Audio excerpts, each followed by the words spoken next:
with the Atlas Strength Shop. We got our buddy Matt here. He's going to help us today with the yoke squat. The reason why we were doing this is because we have a yoke squat coming up in Alabama's Strongest Man, and it is proving to be an absolute bitch.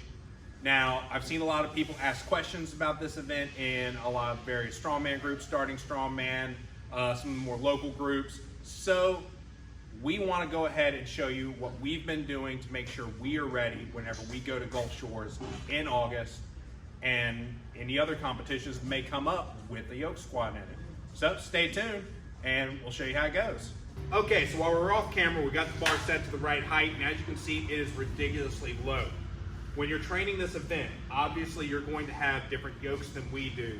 What you're going to want to do is make sure you set it too low rather than too high, because you don't know exactly what kind of yoke you're going to get to at competition, but you want to make sure that you're over prepared rather than under prepared.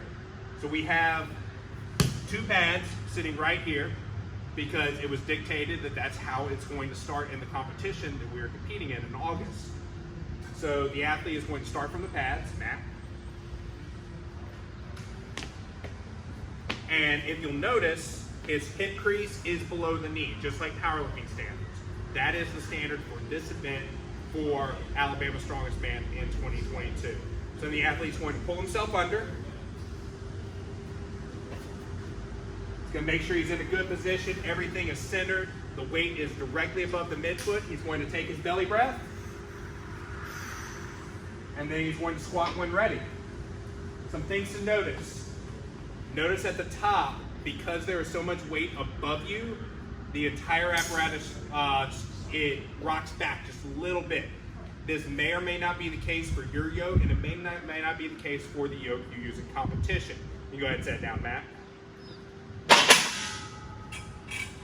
But if you're not sure what the yoke is going to be and you have access to a taller yoke like this, it's better to go ahead and train with it. That way you're prepared for that sway when it happens. So the event that we're training for, it's a max weight event. So luckily you don't have to worry about reset. However, if you do wind up with a yoke squat and there is a rep component to it, be very, very careful when you're putting it back down, because you will have to get your bracing in every single time.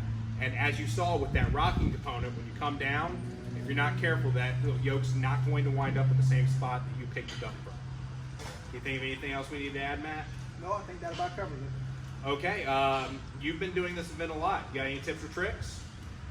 So the first thing I'll tell you is to treat this like a powerlifting box squat.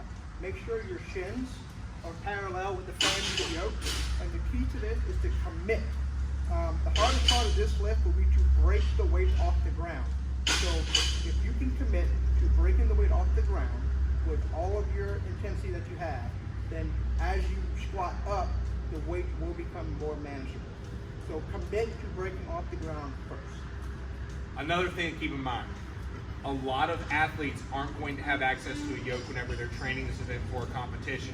So in an event where it is best of 3, you're not so much playing the yoke as you are playing the athletes in your division. If you get the impression that some of them are overshooting, use that to your advantage and save it for the rest of the competition. This event is going to be about who's the smartest lifter, not necessarily who's the strongest. All right, so we're going to cut some B-roll of Matt and some other people doing this event actually in the gym with some weight on it, and we're going to make some notes as we go. Okay, we're going to start with Matt. He's getting set up for one of his reps. He gets his belly breath, drives into it, and he's good. Now we have Nick. Him and Matt went back and forth all day, and Nick wore flip-flops the whole time. It blew our mind. Now we have Colt Swanson. Now notice he's putting it down very carefully so that he can make sure the yoke winds up in the same spot that he picked it up from. If he's not careful, whole thing's going to fly forward, and it's going to throw him off target. And he trips. And last but not least, we have Jules. Due to the weight, his hips are shooting up, but this event is a max weight and not a max rep event. So it's kind of a do what you got to do to make sure you're competitive for the show. I don't recommend doing this all the time, though. So that's it for the video. Hopefully now you have a better idea of how to yoke squat, how you're going to approach it in your training. If you like this video, don't forget to like it and subscribe to the channel. We're going to be putting out more content like this. If you also want to support the channel, you can do that in a couple of good ways. If you are in the Baton Rouge area, you can come and see us. If you're in the Southeast United States, sign up for one of our shows. If you are neither of those things, go to the Atlas Strength Shop and check out our apparel line. That is going to be the best way to support us.